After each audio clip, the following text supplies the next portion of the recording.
Hello students, I am Professor Smita Jha and I am here to discuss Victorian industry with a special reference to hard times.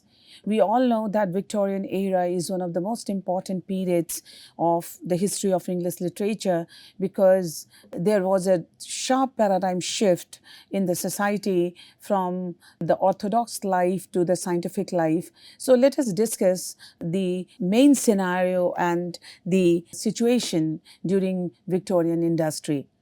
The first wave of the Industrial Revolution in Britain took place between 1760 and 1830 as technologies emerged to increase the production of goods and expanded trade increased demand. These changes in the early decades of the 19th century created a shift towards economies based on manufacturing and urban living that redefined society first in England as well as the United States and the rest of Europe throughout the 19th century and into the 20th. The cotton textile industry was one of the first to shift towards automation with the invention of machines such as the spinning jenny and the power loom in the late 1700s. Powered by steam, these devices could produce far more fabric in far less time than a single spinner or weaver could with a traditional wheel and loom. Therefore, cloth production moved from homes or small workshops to factories, prompting workers to migrate from rural areas to cities where factories were located, which greatly changed English life at that time. While scholars define the Industrial Revolution as taking place between 1760 and 1830, the decades that followed witnessed an ongoing proliferation of factories in urban centers. Outside London, especially in the north of England, small towns grew as large numbers of people moved there to find works. Housing was hastily and often poorly constructed to accommodate the new residents. Additional factories were also built to produce the machinery of manufacturing. Mines were expanded to provide coal to power steam engines, which produced tremendous amounts of smoke and coal dust. The novel Hard Times by Charles Dickens addresses the social and political changes associated with this event of industrialization through the portrayal of Coketown, named after coke, the residue left from burning coal. The conditions of this fictional industrial city in England mirror those found in growing factory towns such as Manchester, Sheffield, and Liverpool. Charles Dickens knew firsthand the working conditions in the factories of industrial England from his time as a 12-year-old in Warren's boot blacking factory in London. His account of this time describes the filthy floors, rotting cases, constant dampness, and swarms of rats. Child labor in factories was common, as impoverished families needed all sources of income in the chain society. And some children worked because they had no families at all. Dickens' experience at Warren's was unpleasant but less hazardous than the experiences of young laborers who operated machines. Such conditions eventually prompted the Parliament to enact regulations in 1833 to limit working hours and improve conditions for children in factories. Nevertheless, for both children and adults, hours remained long, pay low, food scarce, and despite some regulation, conditions dirty and often unsafe. Life outside the factories was scarcely better than the conditions within the factories. Accounts talk of overcrowded and cramped living spaces, the result of low wages and population shift from rural to urban areas.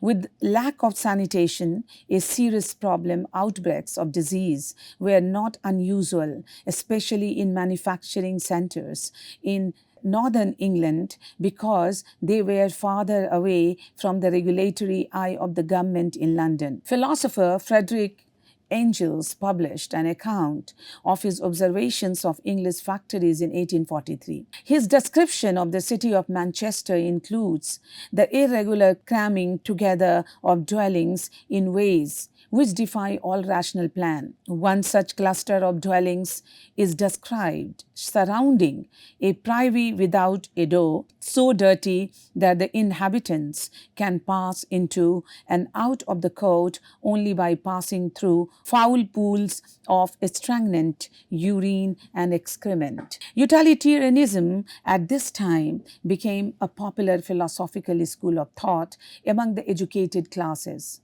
Developed by political economist John Stuart Mill and social reformer Jeremy Bentham, utilitarianism rested on the idea that self-interest drives all human behavior and one must evaluate actions by their potential to create pleasure rather than pain to the individual. Understanding the facts rather than the emotional implications or imagined outcomes of a given situation is essential to such evaluation. On a larger moral scale, goodness also can be evaluated according to the consequences of actions and how much good or evil those consequences might bring to how many people. In this way, one can analyze and quantify human behavior in ways that were very new compared with philosophies of the past. In hard times, the utilitarian model led Dickens to satirize and exaggerate both Mr. Boundary's and Mr. Gradgrind's strict reliance on fact and reason to assess situations and make decisions. Mr. Gradgrind especially must face the consequences of such extreme pedagogy when he sees emotional barrenness as its result. This barrenness can be seen in Louisa's passivity and inability to deal with emotion, in Tom's detached sense of entitlement and rebellion against the lack of amusement, and in Bitzer's uncompromising rigidity and soullessness in acting only as he was trained to. In the end of the story, Mr. Gradgrind, described as a strict follower of utilitarianism, finally has a great regret on what he had believed. Louisa, as the daughter of Mr. Gradgrind, cannot overcome her problems and has to lose her marriage.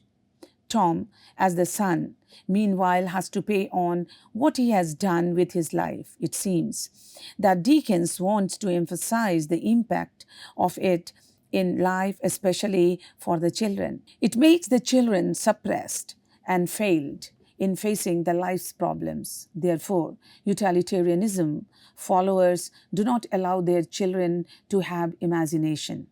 It is something forbidden in idle imagination, a very bad thing for anybody. Moreover, a community with imagination is described as a degraded position. These two quite different values are coloring the lives of the characters in hard times. Another social reality that Dickens writes about is that of divorce. Before 1857, divorce was possible in England only by an Act of Parliament. As Mr. Bounderby tells Stephen Blackpool in Hard Times, divorce involved petitioning lower courts as part of the process of bringing the case before Parliament. Costs were prohibitively high, so divorce was reserved for only the wealthy. For the most part, only men could seek a divorce and only on the grounds of adultery. Thus, Dickens touches upon a lot of aspects of the Victorian society. In an 1855 letter to his friend Charles Knight, publisher of London's Penny magazine, Dickens focused on the satiric aspect of the recently published Hard Times. My satire is against those who see figures and averages and nothing else. The representatives of the wickedest and most enormous vice of this time. As a satire, Hard Times uses exaggeration and irony to illustrate and criticize serious social, political, and economic problems during the years after industrialization had taken a firm hold in society. Objects of Dickens's ridicule include Coketown and the myths that govern life there. He also pokes fun at Mr. Gradgrind's educational principles and their implementation. The juxtapositions of downtrodden factory workers with joyful circus performers and oblivious upper classes also become targets of Dickens' ridicule. Scholars and critics also have recognized Hard Times as one of Dickens's most scathing social commentaries, in which he confronts the issues of working conditions associated with industrialization, income inequality, frustrations of the working classes, purposes and results of education, and environmental damage. The two themes of machines against men and of hungry workers recur in a number of key scenes in Dickens's Hard Times. Not least among these is Josiah Bounderby's interview with Stephen Blackpool. There, Dickens tells us that Stephen goes to see Bounderby at his home where he is having his chop and sherry lunch. Bounderby eats well. We are to presume that the lot of his workers is less attractive. To emphasize this, Dickens has Bounderby suggest that the workers' demands are extreme. Quote, "You don't expect to be set up in a coach and six, and to be fed on turtle soup and venison with a gold spoon as a good many of them do." Unquote. Another fact is that the workers of the time had no formal associations or trade unions. Various efforts were made to form such organizations, but these were inevitably frustrated and met by force. In 1834, for example, there occurred the notorious case of the Tolpuddle martyrs. A group of agriculture workers in Tolpuddle, Dorset, made an effort to form such a union and were transported to Australia for their action. Such public protests were a feature of the time, and Dickens describes one in the famous trade union scene with Slackbridge in Hard Times. A different form of public protest was the rise of the People's Charter in 1838, which made mainly political demands. This was a large movement and caused considerable public disturbance. However, it never achieved its aim for various reasons. Two main ones being that Parliament simply ignored the demands of the Chartism and that the movement was ineffectually organized. In Hard Times, Dickens portrays this social phenomenon through the family of Mr. Thomas Gradgrind. Various hints in the novel make it clear that the novel's setting is more or less contemporary with its composition. The novel is concerned in part with the plight of those like Stephen Blackpool, whom those achievements have affected negatively or passed by, but more of its narrative actually concern the lives of the middle and upper classes, factory owners such as Mr. Bounderby and people of means like the Gradgrind. Rich or poor, however, the lives of all characters in Hard Times are profoundly shaped by the great changes that attended industrialization in England. Serialized weekly in Dickens's own publication, Household Words, Hard Times, proved popular with audiences, and it was published in novel form soon after completion. It is one of Charles Dickens's shortest novels, amounting to 110,000 words. It is also the only Dickens novel that doesn't feature a scene in London. The title of the novel is a reference to the phrase hard times, meaning to suffer economic difficulties. Hard times is a social commentary on the effects of the Industrial Revolution on society. Charles Dickens was said to be inspired by a trip he took to Preston, an industrial town in the north of England. Dickens warns the dangers of rapid industrialization on the community and how laborers in the industry can become dehumanized as a result. Hard Times was one of the first novels to explore the exploitation suffered by the working classes following the Industrial Revolution. Its commentary on education altered readers to the need for educational reform, which would then occur in 1870. The novel is known to be a favorite of the social realist dramatist George Bernard Shaw, and its influence can be found in the works of authors such as George Orwell and D.H. Lawrence. Industrialization created difficult economic and environmental conditions during Dickens' time. The narrator of Hard Times describes Coketowners' resistance to government regulations, for example, in language that implies factory owners had no problem with child labor or dangerous conditions or chopping people up with their machinery. Stephen Blackpool loses his job when he confronts Mr. Bounderby about the long hours and lack of incentives in factory work. The narrator also makes multiple references to middle class and upper class attitudes about workers' tendencies towards vice, which may be exaggerated when readers consider how virtuously Stephen Blackpool and Rachel live. Still, other workers do seek escape from daily toil through drink and other entertainments. The worst result of this need to escape is visible in Stephen Blackpool's wife, a woman driven to such excessive drinking that her original personality is lost. Her marriage is ruined, and at one point she inflicts serious harm on herself. At the end of the novel, she is living on the streets. Unable to escape from the temporary escape she pursued as a factory worker. Labor relations had been difficult since the beginning of industrialization. A major grievance for the working classes was their lack of political representation.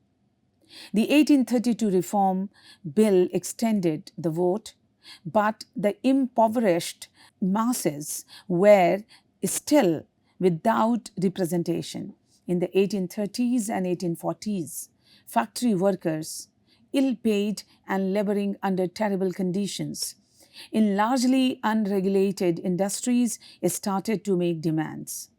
These demands were not only for better pay and shorter hours, but also for more effective political representation through such movements as Chartism. At the same time, the pressures of famine in Ireland, which caused massive immigration and economic difficulties at home, led the 1840s to be called the Hungry Forties. Revolutions on the continent in 1848 led many in England to fear that the workers at home would also revolt. Industrialization also created an economic class structure that determined the course of each individual's life, with little mobility existing between classes. For example, Josiah Bounderby, one of the wealthiest people in Coketown, spends most of his time loudly proclaiming himself a wholly self-made man, born in a ditch, abandoned by his mother, abused by his grandmother, and left to an aimless and dissolute youth. The story illustrates his belief that anyone can improve their circumstances, and he uses his origins as a sort of Cudgel berating his workers for laziness. However, his story is a lie. Bounderby was raised by a loving middle-class mother who worked hard to help her son get an education and build a better life. He has risen above the circumstances of his birth, but he certainly has not built himself from nothing. Stephen Blackpool, on the other hand, illustrates the fate of most people born into poverty. He works in a factory and has little in his life beyond his work. He is subject to personal misery because he lacks the funds to divorce his alcoholic wife, even though those with sufficient wealth are able to dissolve their marriages. He is subject as well to exploitation and scorn because he refuses to join the union. But in his courageous refusal to sell out his co workers who do join, he is fired. He dies. Because the industrial system denies him the financial resources to defend himself against accusations of a crime he did not commit. Stephen has no recourse against any of these injustices because he has no money and no way of earning it to improve his lot. The contrast between Mr. Bounderby and Stephen Blackpool illustrates how industrial society is structured to limit economic opportunities.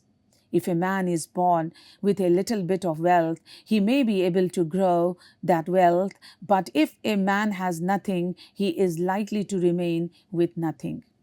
Another hazard of industrialization was the pollution that made the environment in cities like Coketown both literally and figuratively poisonous. Even Coketown's name evoked black dust and cold rocks. The name is apt. In hard times, soot coats every surface of the town, turning buildings black as the smoke hangs heavy in the sky. The river that runs through the town is black with coal dust and dyes used in making textile in the mills. The people of Coketown are oppressed by the factories just as the air and water are tainted by them. The physical pollution of the town reflecting the pollution present in the residents' minds and spirit. Workers live in filthy conditions that rob them of the possibility to pursue better lives or even entertain their own thoughts.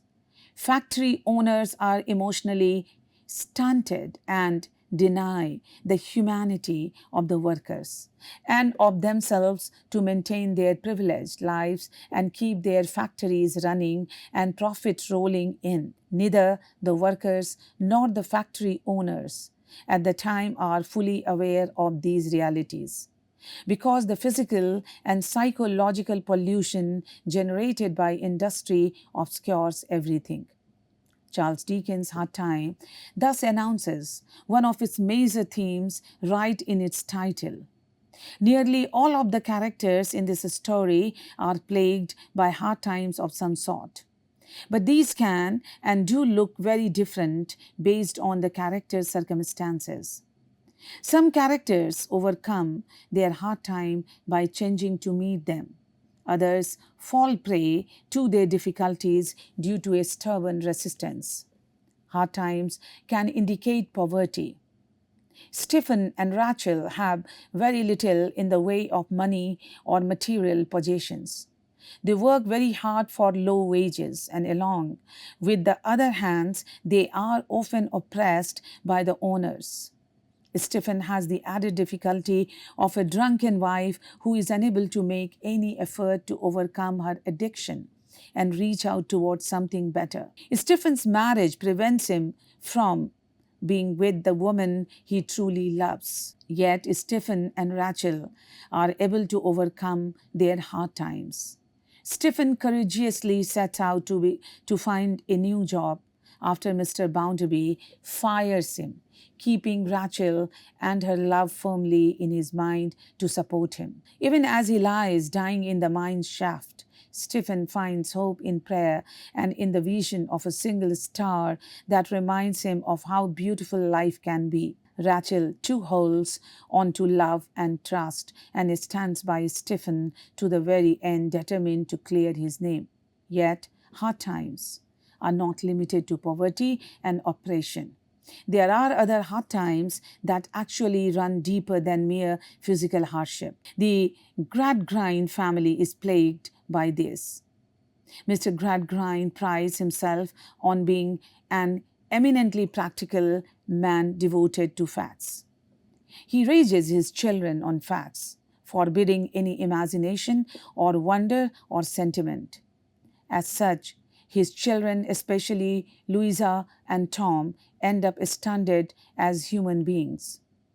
Louisa becomes apathetic toward life and enters into a marriage with a man she does not love because nothing really matters to her. Tom rebels and falls into gambling and debt, eventually robbing the bank. This family is highly dysfunctional, and Mr. Gradgrind learns too late that his system has failed and created some of the worst hard times imaginable for himself and his children. Over time, however, Mr. Gradgrind and Louisa learn that there is more to life than facts, and they overcome their hardships by broadening their perspectives. Tom unfortunately dies in exile, although he does rediscover love in the end. In a twist on the hard times theme, Mr. Bounderby has created a set of non existent adversities for himself. Presenting himself as the ultimate self made man, Mr. Bounderby bells everyone who will listen about his horrible childhood. Born in a ditch, abused by all, left to himself, Mr. Bounderby has risen up from the bottom to what he considers the top. The problem is that it is all a lie. Mr. Bounderby's lies are exposed by Mrs. Pegler, who turns out to be his loving mother. His hard times were not hard at all. In his pride, he just wants people to think they were. Hard times encourages readers to reflect on what it means to be a complete human being who can function well in any circumstances. Mr. Gradgrind raises his children on facts, but in so doing, he neglects other critical aspects of humanity. Louisa and Tom do not learn how to love or imagine or enjoy themselves. Their whole world is demonstration and reason, and they are scolded for even such normal curiosity as peeping at a circus show. There is a large gap between the different classes of the town, between people like the Gradgrind and Mr. Bounderby and people like Stephen, Rachel, and even Shishi. The Gradgrinds largely ignore the lower classes. To them, they are out of sight and out of mind, not really people, perhaps, if they think of them at all. This changes a bit when Sissy comes to live with the family, especially since she shows herself to be a kind, compassionate person who is intent upon caring for others. People like Mr. Bounderby, however, are highly prejudiced toward the lower classes. He advises Mr. Gradgrind against accepting Sissy. He is constantly blustering about the hands, wanting more than they deserve, but he is not willing to provide what they really need. The workers in his mill, like Stephen, work long hours for little pay and survive on the thinnest of mints. Mr. Bounderby has no trouble dismissing them without cause, as he does with Stephen. This is quite ironic since Mr. Bounderby claims to come from poorest class himself, although he actually does not. It is little wonder then that the working class people begin to unite and organize to pursue better conditions. However, the narrator suggests that they are going about it in the wrong way. Organizers like Slackbridge are all talk. They get the people riled up and turn them against each other, especially when some like Stephen do not want trouble. Stephen perhaps has the deepest insight into the class conflict. Punishing the workers with a heavy hand will not work, he says. Organizing with anger and causing trouble will not work either. The only thing that will work is for people to treat each other as human beings, and this is what Stephen prays for as he lies dying in the mine shaft, that people will come together and strive together to make things better for everyone. This is the only solution to the class muddle that he can see. Dickens also depicts a terrifying system of education where facts and nothing but facts are pounded into the school children all day, and where memorization of information is valued over art, imagination, or anything creative. This results in some very wrapped human beings. Mr. Thomas Gradgrind believes completely in this system, and as a superintendent of schools and a father, he makes sure that all the children and the schools he is responsible for, and especially his own children, are brought up knowing nothing but data and ologies. The fiction of the day responded to these concerns in a group of novels known as industrial novels or condition of England novel, that considered the question of how to resolve the tension between the newly expanded working classes and the owners. Such works as Francis Trollope's Michael Armstrong, The Factory Boy, Benjamin Disraeli's Sybil, Elizabeth Gaskell's Mary Barton, Charlotte Bronte, Shirley and Charles Kingsley's Alton Locke all deal with such issues. Hard Times was written later than the heyday of these novels in the late 1840s, but it considers many of the same thorny social questions as does Gaskell's North and South, written in 1855. Dickens added the subtitle for these times to Hard Times when it appeared in its first bound volume edition, underlining the continuing topicality of the social concern he addresses in its pages. Hard Time is just such a novel set amid the industrial smokestacks and factories of Coketown, England. The novel uses its characters and stories to expose the massive gulf between the nation's rich and poor, and to criticize what Dickens perceived as the unfeeling self-interest of the middle and upper classes. Indeed, Hard Times suggests that 19th century England itself is turning into a factory machine.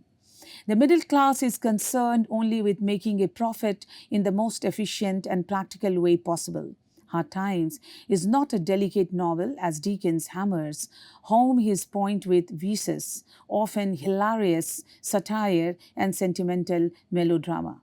It is also not a difficult book, since Dickens wanted all his readers to catch his point exactly, and the moral theme of the novel is very explicitly articulated time and again. There are no hidden meanings in Hard Times, and the book is an interesting case of a great writer subordinating his art to a moral and social purpose. Even if it is not Dickens's most popular novel, it is still an important expression of the value he thought were fundamental to human existence. With this, I conclude the discussion on Victorian industrialization with a special reference to Hard Time. Let us meet in the next lecture. Thank you very much.